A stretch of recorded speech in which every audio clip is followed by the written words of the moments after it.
Right now, a thought just passed through your mind. Maybe it was about this video. Maybe it was something random, a memory, a worry, a question. But here is what nobody ever asks. Who noticed that thought? Because if you were the thought, you could not have watched it arrive. Something in you is always observing, always present, always still. And philosophy has been asking what that something is for over 2,000 years. The ancient Greeks called it the psyche. Descartes called it the thinking self. The Buddhists called it pure awareness. But they were all pointing to the same strange truth. You are not the noise inside your head. You are the silence that hears it. Think about it. Your thoughts change constantly. Anger comes and goes. Fear rises and fades. Even your beliefs today are different from what they were 5 years ago. But something in you has remained through all of it, watching, witnessing, unchanged. Marcus Aurelius, the Roman emperor and Stoic philosopher, wrote in his private journals, never meant for anyone else to read, that the mind which is truly free is the one that can observe its own thoughts without being ruled by them. He was not saying your thoughts don't matter. He was saying you are bigger than them. In Eastern philosophy, this idea goes even deeper.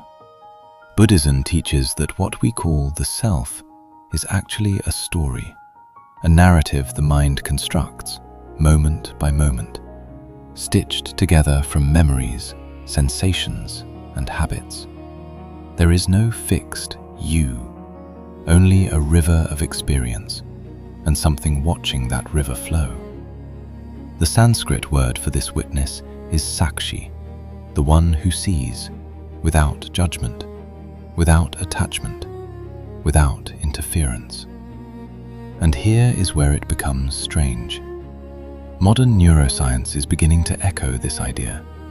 Studies on the default mode network, the part of the brain active when you are not focused on anything, suggest that the sense of self is generated, constructed, like a character your brain writes and then forgets it wrote. You are not the character. You are the awareness that reads the character and forgets it is the reader. Now this is where philosophy becomes uncomfortable. If you are not your thoughts, then you are also not your fears, not your trauma, not your insecurities, not the voice that says you are not enough. Those are weather patterns passing through a sky. You are not the weather. You are the sky.